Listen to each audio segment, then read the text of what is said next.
Une étude faite par un économiste de l'université Harvard vient résumer de manière frappante l'ampleur des inégalités aux États-Unis.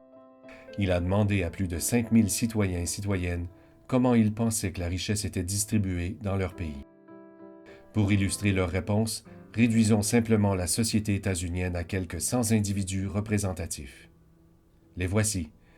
Des profs, des coachs, des pompiers, des chirurgiens, des docteurs, des financiers, quelques patrons et bien sûr, une ou deux vedettes.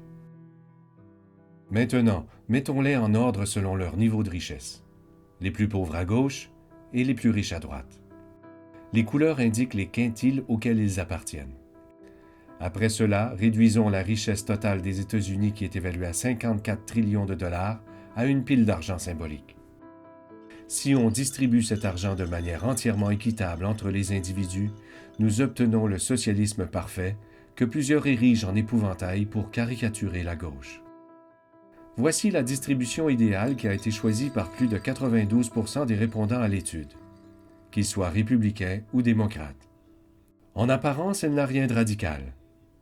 On retrouve des incitatifs à la performance, alors que les plus riches possèdent de 10 à 20 fois plus de richesses que les pauvres. On retrouve aussi une classe moyenne très large, qui constitue le cœur d'une société démocratique. Si l'on illustre la distribution que les répondants pensent qui se retrouve aux États-Unis, voici ce qui ressort. On s'éloigne un peu de l'idéal avec une plus grande inégalité. Mais tristement, cette courbe n'est même pas rapprochée de la distribution de la richesse que l'on retrouve dans la réalité. L'inégalité réelle saute aux yeux.